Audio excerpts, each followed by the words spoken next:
Setelah mereka berangkat dari Gunung Hor, berjalan ke arah Laut Teberau untuk mengelilingi tanah Edom, maka bangsa itu tidak dapat lagi menahan hati di tengah jalan.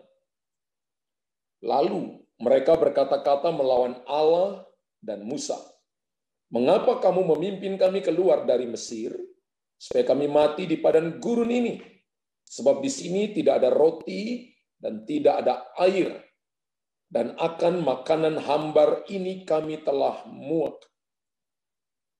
Ayat 6, lalu Tuhan menyuruh ular-ular tedung ke antara bangsa itu dan memagut mereka, sehingga banyak dari orang Israel yang mati. Kemudian, datanglah bangsa itu mendapatkan Musa dan berkata, "Kami telah berdosa, sebab kami berkata-kata melawan Tuhan dan engkau. Berdoalah kepada Tuhan supaya dijauhkannya ular-ular ini daripada kami." Lalu Musa berdoa untuk bangsa itu. Ayat yang ke-8. Maka berfirmanlah Tuhan kepada Musa, "Buatlah ular tedung dan taruhlah itu pada sebuah tiang, maka setiap orang yang terpagut, jika ia melihatnya, akan tetap hidup." Lalu Musa membuat ular tembaga itu dan menaruhnya pada sebuah tiang. Maka jika seseorang dipagut ular dan ia memandang kepada ular tembaga itu, tetaplah ia hidup. Demikian firman Tuhan. Kalau Bapak Ibu lihat pada ayat yang kelima, terutama ayat yang kelima, Alkitab mencatat kalimat-kalimat yang diungkapkan oleh orang-orang Israel kepada Musa. Mereka berkata, "Mengapa kamu memimpin kami keluar dari Mesir, supaya kami mati di padang gurun ini? Sebab di sini tidak ada roti, tidak ada air, dan akan makanan hambar ini kami telah muak." Yang dimaksudkan makanan hambar ini adalah mana, yaitu makanan yang dikirim Tuhan dengan setia untuk menopang orang Israel dalam pengembaraan mereka selama 40 tahun di padang gurun. Mana itu artinya apa itu? Itu artinya mana? Ya. Mana itu artinya apa itu? Karena orang Israel tidak mengenal itu apa, makanya namanya mana itu artinya apa itu. Lalu bagaimana sebenarnya rasa dan dari mana mana itu datang? Nah, Keluaran 16 ayat 31 menjelaskan dengan sangat jelas dan menulis berkata, Keluaran 16 ayat 31 menulis warnanya, mana itu warnanya putih seperti ketumbar dan rasanya seperti kue madu. Jadi kalau kita perhatikan Keluaran 16 ayat 31 dikatakan bahwa rasanya seperti rasa kue madu.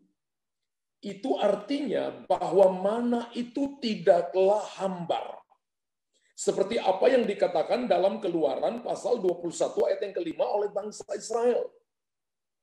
Alkitab berkata rasanya seperti kue madu, tapi mereka berkata rasanya hambar. Kenapa mereka bisa berkata rasa mana ini hambar? Itu akibat daripada hati mereka yang sudah bosan. Maka makanan yang manis ini mereka sebut makanan yang hambar. Wow. Saudara perhatikan baik-baik. Perhatikan baik-baik ya. Meremehkan firman Tuhan. Saya jelaskan ini dulu kepada Bapak Ibu supaya kita mengerti. Supaya kita mengerti. Dalam Alkitab terjemahan lama atau TL, bilangan 21 ayat yang kelima ini berkata, maka kata orang banyak itu kepada Allah dan kepada Musa, "Mengapa engkau telah membawa akan kami naik dari Mesir, supaya kami matikah di padang belantara ini? Karena di sini roti pun tiada, air pun tiada, dan hati kami jemu akan roti yang terlalu hina ini." Dia berkata bahwa roti yang diberikan Tuhan dari sorga itu hina bagi mereka. Saudara perhatikan baik-baik. Karena sudah dihinggapi rasa bosan, maka mana yang dari sorga yang Tuhan kirim selama 40 tahun dengan setia, mengirimi selama 40 tahun, mereka sebut sebagai makanan hambar, roti yang terlalu hina, bahkan mereka meremehkan pemberian Tuhan. Berapa banyak orang Kristen yang seperti itu? Bahkan sebaliknya mereka teringat saat mereka ada di Mesir, di mana mereka dapat menikmati roti Mesir setiap hari, bawang frei, bawang putih mereka nikmati. Padahal itu mereka ada dalam perbudakan. Mereka lupa bahwa dulu ketika mereka di Mesir, mereka adalah seorang budak yang pasti akan sangat menderita, kerja paksa, kerja rodi, selama 430 tahun. Dan karena Tuhan mengasihi mereka, maka Tuhan mengutus Musa untuk melepaskan mereka dari belenggu penjajahan Mesir. Dan bangsa ini lupa semua kebaikan Tuhan dan jasa-jasa Musa karena hawa nafsu dan serakannya mereka. Bapak Ibu perhatikan baik-baik. Orang Israel mengungkapkan rasa kecewa mereka kepada Musa yang telah membawa mereka keluar dari Mesir. Bahkan mereka melawan Musa, sama saja mereka melawan Allah atau menentang Tuhan. Kenapa? Karena Musa dipilih oleh Tuhan untuk membawa mereka keluar dari negeri perbudakan atau Mesir. Bahkan tidak sampai di situ. Mereka juga merasa bosan dan muak dengan makanan yang sama yang setiap hari dikirim Tuhan dari sorga. Mari ini saya jelaskan kepada saudara. Mana atau roti sorga adalah gambaran firman Allah. Atau saya sebut dengan makanan rohani bagi orang percaya. Karena Matius pasal 4 ayat yang keempat berkata, ada tertulis, manusia bukan dari roti saja, hal-hal duniawi, makanan jasmani, tetapi dari setiap firman yang keluar dari mulut Allah. Sekali lagi, mana atau roti surga adalah gambaran firman Allah. Makanan rohani bagi orang-orang percaya. Seperti bangsa Israel yang tidak menghargai berkat dari Tuhan, firman-Nya mereka abaikan. Akhirnya mereka harus menanggung akibatnya. Firman Allah berkata, maka Tuhan menyuruh ular-ular tedung ke antara bangsa itu yang memagut mereka, sehingga banyak dari antara orang Israel yang mati. Keluaran 21 ayat yang ke-6 menjelaskan itu. Hari-hari ini, dewasa ini, atau zaman ini, banyak di antara orang percaya berperilaku seperti bangsa Israel. Kenapa? Mereka meremehkan firman Allah. Mereka bosan, mereka muak terhadap makanan rohani. Jangankan membaca Alkitab, mendengarkan khotbah saja, mereka sudah malas. Firman-Nya mereka berkata, itu lagi. Ibadah lagi. Baca Alkitab lagi. Doa lagi. Bosan Itu sama dengan yang terjadi dengan bangsa Israel. Ketika 40 tahun Tuhan pimpin mereka, dan mereka berkata begini, makanan yang rasanya seperti kue yang manis, kue ara yang manis, mereka berkata bahwa itu hambar. Sama dengan orang berkata begini, aku nggak dapat apa-apa. Karena hati mereka hambar. Sebenarnya bukan makanan firman Tuhan yang hambar, hati mereka hambar. Ketika saudara dan saya tidak menjaga hati kita sungguh-sungguh, maka firman Tuhan akan menjadi hambar bagi saudara. Saudara akan jadi bosan dengan firman Tuhan. Orang yang bosan dengan firman Tuhan itu sudah tidak mau lagi ditegur. Sudah tidak mau lagi dikoreksi oleh firman Tuhan. Begitu mendengarkan khotbah yang keras, maka kita langsung marah, langsung naik pitem, langsung sakit hati. Begitu mendengarkan khotbah yang menegur dosa, menegur perilaku, menegur sikap hidup yang salah, langsung tersinggung, langsung tidak mau lagi dengarkan firman Tuhan. Ada orang yang seperti itu. Nah, saya beritahukan kepada saudara, ini menunjukkan bahwa kita masih mencintai Mesir. Ketika Bapak Ibu tidak mau diperbaiki, dikoreksi, ditegur oleh firman Allah, dinasehati oleh firman Allah, karena kita masih mencintai Mesir. Dan enggan beranjak pergi dari sana, dari situ, dari Mesir. Mesir adalah gambaran kehidupan duniawi. Bicara tentang kedagingan, kita lebih memilih menjadi budak di Mesir atau dikuasai oleh kedagingan, dikuasai oleh amarah, iri hati, dengki, dikuasai oleh kemalasan, kebosanan, daripada kita tunduk pada pimpinan Tuhan.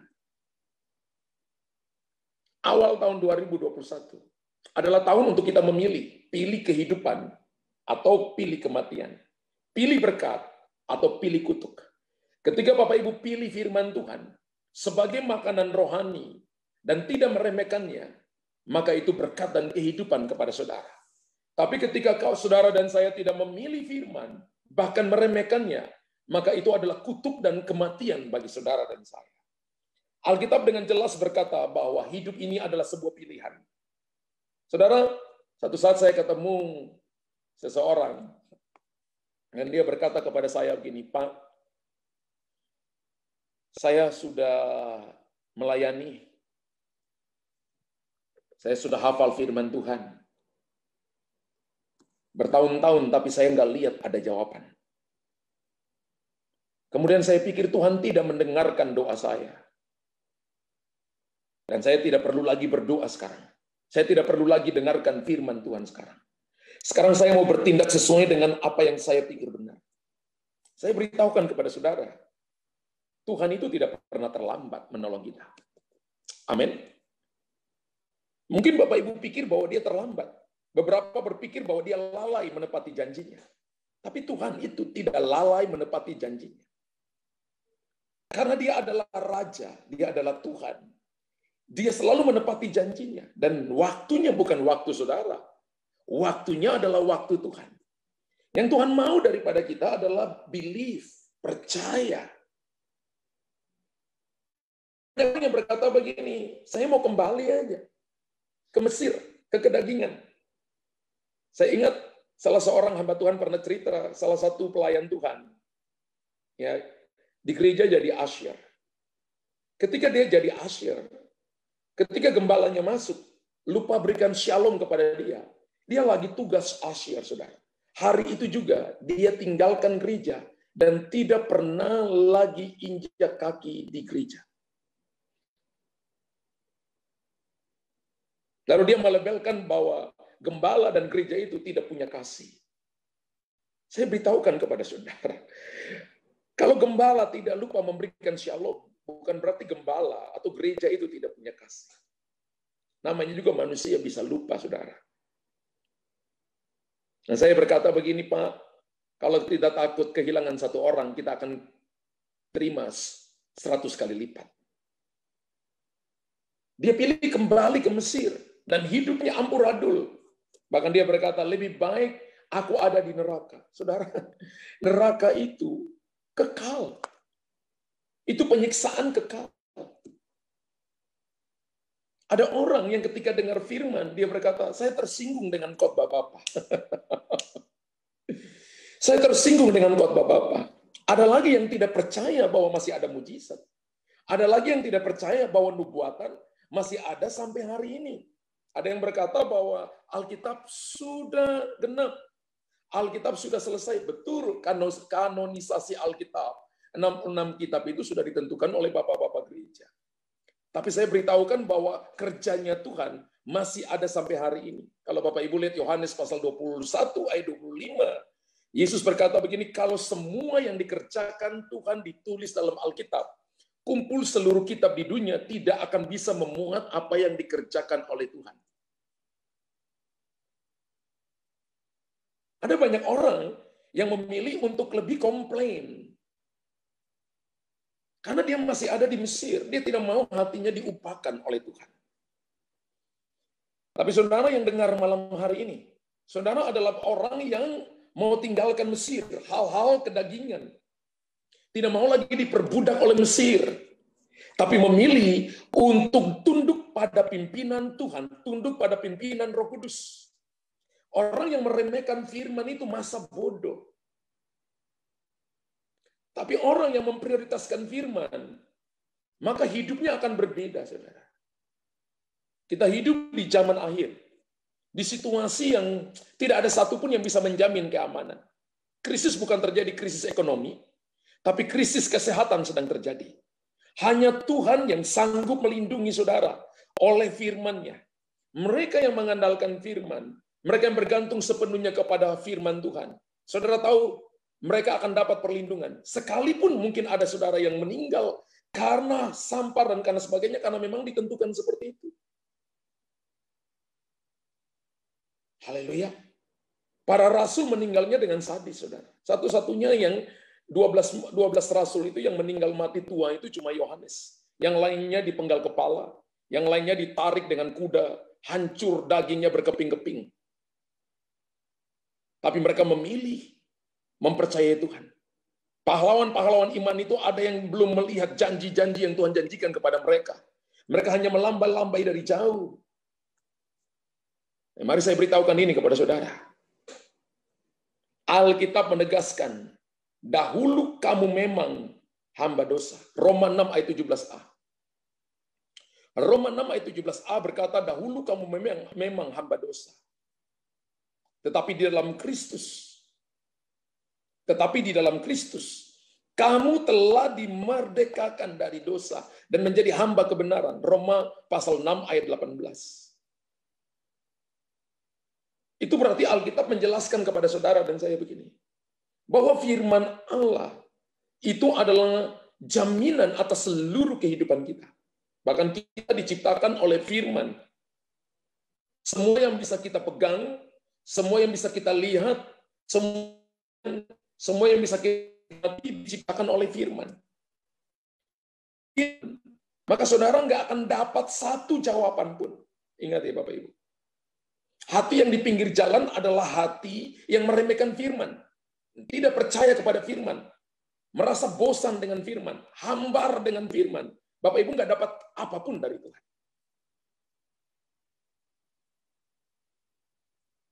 Akibat yang dahsyat dari meremehkan firman Tuhan dalam Alkitab adalah yang pertama. Eli sebagai hakim Israel. Keluarganya, Eli dan keluarganya mati di hadapan Tuhan. Kemuliaan Allah meninggalkan mereka.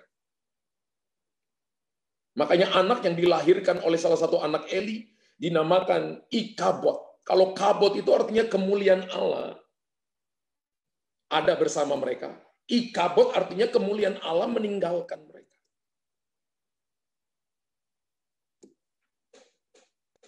Ini akibat yang dahsyat daripada meremehkan firman. Bahkan semasa hidup Eli, tidak dengar satu suara pun dalam rumah Allah. Wow.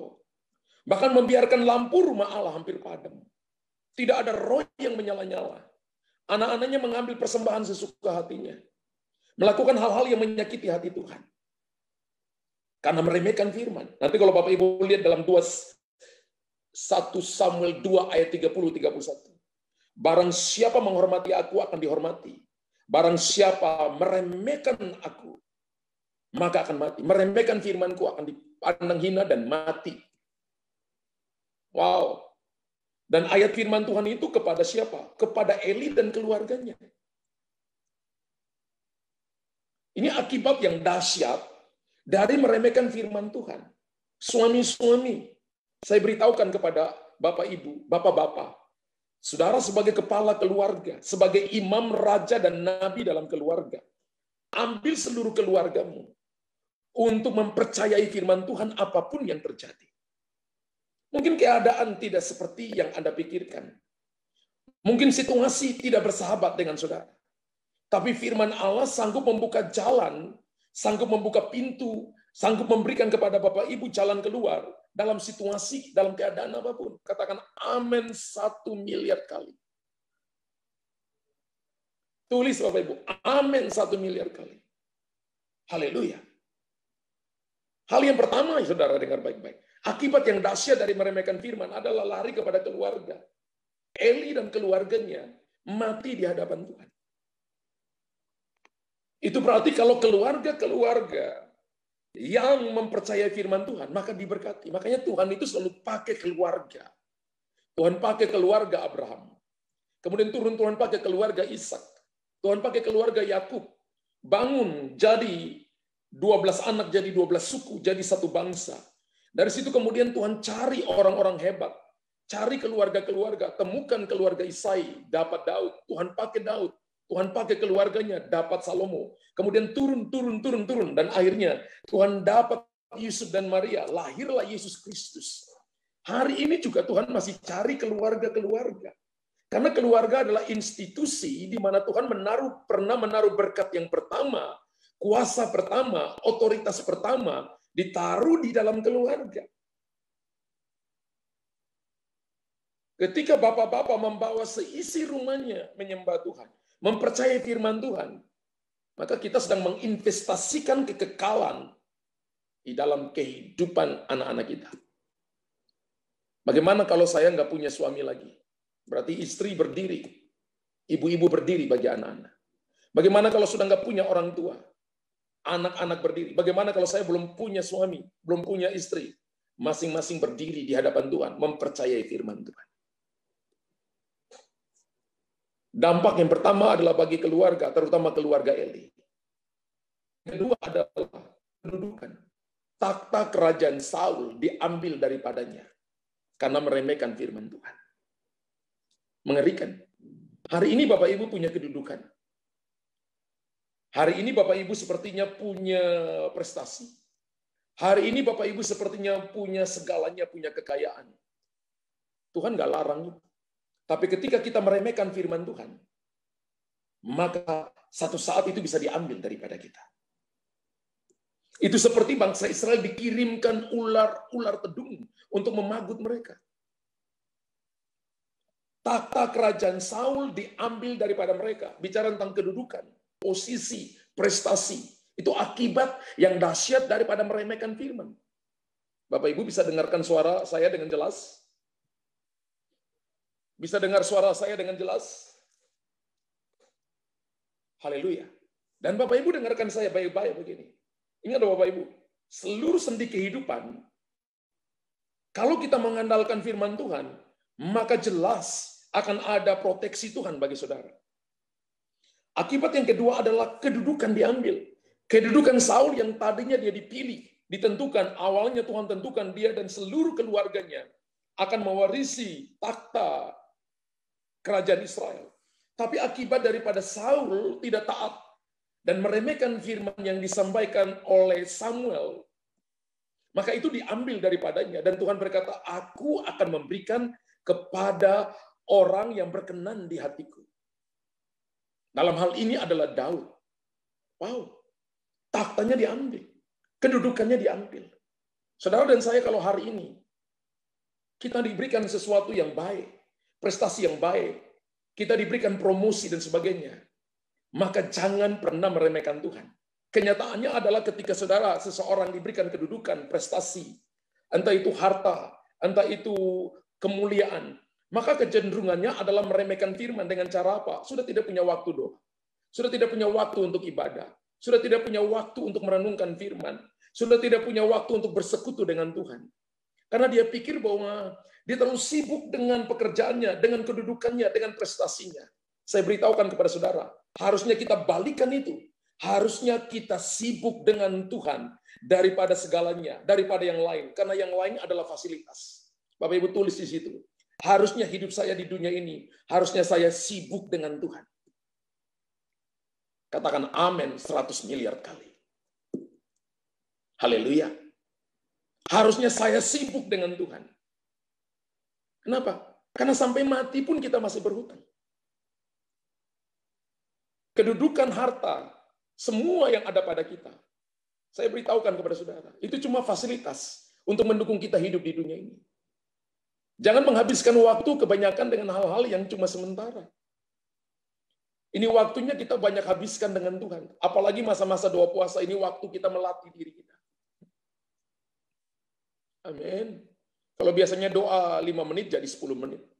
Kalau yang biasanya 10 menit jadi 20 menit. Kalau biasanya baca Alkitab 1 pasal jadi 2 pasal.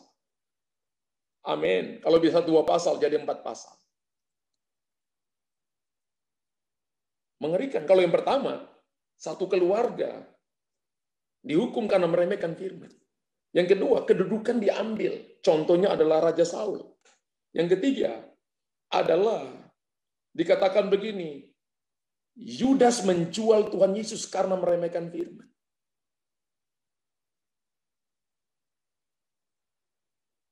Yang ketiga adalah tidak mengerti tentang nilai. Yudas melihat nilai uang lebih daripada nilai firman Tuhan. Wow. Dia menjual Yesus, menjual kegantengannya, menjual kecantikannya, menjual imannya hanya untuk dapat uang. Menjual karunia hanya untuk dapat uang. Menjual pelayanan hanya untuk dapat uang. Mengerikan, saudara. Ini pun juga untuk saya. Sebelum lockdown, ada kalanya saya dalam anugerah Tuhan selalu diundang teman-teman kemana-mana. Ada kalanya pun juga saya selidiki hati saya. Apakah saya pergi pelayanan karena hanya untuk dapat amplop? Ataukah saya pergi pelayanan karena saya mencintai Tuhan? Apakah saya pergi karena untuk menjual karunia supaya saya dapat uang? Kalau sampai seperti itu, maka saya itu seperti Yudas. Menjual Tuhan Yesus karena meremehkan firman. Harusnya yang harus saya lakukan adalah kalau saya bisa dipercayakan melayani, itu untuk cara untuk saya membalas kasih Tuhan. Terlalu banyak hal yang dia lakukan dalam hidup saya. Bukan untuk saya dapat sesuatu. Andai kata kalau saya dapat sesuatu, itu reward. Itu anugerah. Kalau saya diberkati, itu anugerah. Tapi itu bukan tujuan saya mengejar itu. Sama juga Bapak Ibu. Hidup ini bukan untuk mengejar hal-hal duniawi saja. Tapi hidup ini adalah bagaimana kita memuliakan Tuhan. Amin. Yudas menjual Yesus karena meremehkan firman. Dia berpikir bahwa bertemu Tuhan itu enggak cukup.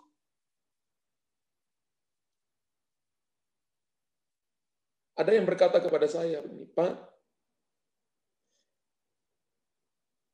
kalau saya pergi ke gereja terus, kalau saya ibadah terus, lah nanti saya makan apa? Saya katakan saya tidak ajarin Anda untuk tinggal di gereja, tidur di gereja. No. Tapi saya ajarkan Bapak, ajarkan Ibu untuk memprioritaskan Tuhan. 1 minggu itu cuma 2 jam. Masih ada 22 jam.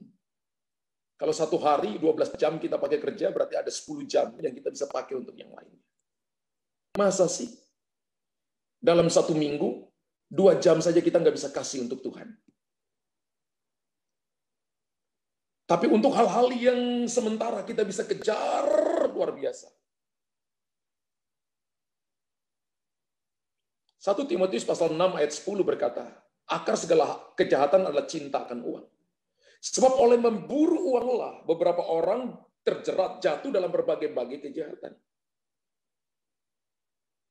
Jadi prioritas yang salah. Jalan keluarnya adalah memprioritaskan Tuhan. Yudas menjual Tuhan. Spirit of Yudas ini harus diusir dalam diri kita. Termasuk saya kalau saya bicara ini. Amin. Alkitab berkata begini dalam kitab Yohanes, setelah Yudas pergi, maka Yesus dimuliakan. Spirit of Yudas ini harus diusir. Padahal arti Yudas itu salah satu adalah murid Tuhan yang berasal dari suku yang sama dengan Tuhan Yesus. Dan dari suku Yehuda yang punya arti Yudas, Yehuda itu punya arti nama yang sama, yaitu praise, pujian. Tapi hidupnya tidak seperti namanya. Makanya Bapak Ibu lihat sampai hari ini tidak ada orang Kristen, orang percaya yang memberikan nama anaknya Yudas. Enggak ada. Bahkan saya temukan ada teman saya yang memberikan nama Bleki, anjing peliharaannya Yudas. Karena identik Yudas adalah pengkhianat, penjual Yesus.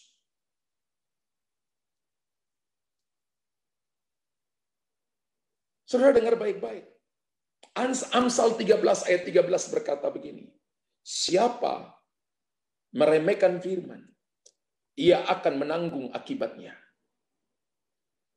Bapak Ibu yang lagi dengar firman Tuhan hari ini, nggak ada yang tahu hati Bapak Ibu. Saya juga nggak peka 100%. Nggak ada yang tahu hati Bapak Ibu. Apakah kita believe firman Tuhan, percaya firman Tuhan, ataukah kita meremehkan firman? Amsal 13 ayat 13 berkata, siapa meremehkan firman, ia akan menanggung akibatnya. Kata akan di situ artinya kalau tidak meremehkan, maka kita tidak akan menanggung akibatnya, tapi yang kita akan dapatkan adalah berkat. Tetapi siapa taat kepada perintah akan menerima balasan. Pilihannya ada pada siapa? Ada pada kita. Ada banyak orang yang masa bodoh.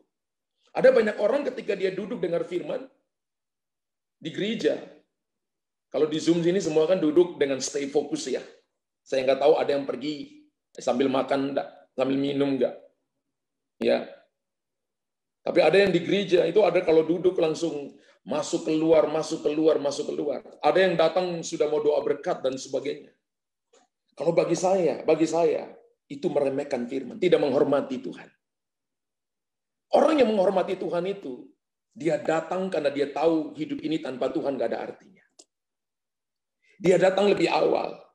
Sudah lihat para pembesar-pembesar, para Bapak Presiden sebelum datang, maka seluruh bawahannya itu sudah hadir lebih dulu. Kemudian Bapak Presiden datang. Kalau manusia bisa menghormati para pemimpinnya, kenapa kita nggak menghormati pemilik kehidupan?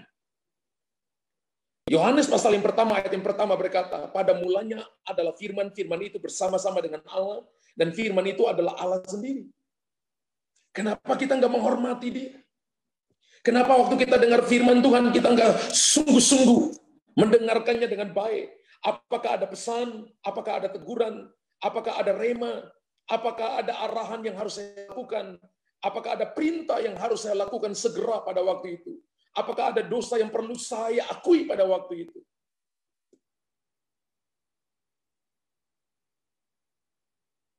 Itu artinya bahwa kita tidak meremehkan firman. Itu artinya bahwa kita sangat bergantung dengan firman. Ini tahun kita memperkatakan firman Tuhan. Jangan pernah meremehkan firman. Setiap kali Bapak Ibu datang ibadah, datang ambil seluruh hati Bapak Ibu. Itu adalah persembahan yang terbaik. Seluruh hidup Bapak Ibu bawa ke Tuhan. Jangan pernah meremehkan firman. Ketika Bapak Ibu dengarkan itu ibadah, maka seperti Daud berkata. Daud berkata begini, aku bersuka ketika orang berkata kepadaku, mari kita pergi ke rumah Tuhan. Ini orang luar biasa. Akibat daripada ketidaktaatan bangsa Israel, maka bangsa Israel mengalami masalah, yaitu banyak di antara mereka yang mati karena dipakut ular itu. Ya, ular sekarang bisa bicara tentang macam-macam. Bisa virus, bisa bakteri, bisa sakit penyakit, bisa masalah, bisa krisis pribadi, krisis dalam keluarga, krisis dalam pekerjaan, krisis dalam bisnis, bisa apa saja. Bapak Ibu jangan cepat-cepat salahkan orang, koreksi kerohanian kita. Koreksi hati kita, apakah saya menghormati firman, ataukah saya meremehkan firman. Saya minta tolong ditunjukkan, Roni, 1 Samuel pasal 2 ayat 30-31. 1 Samuel pasal 2 ayat 30-31.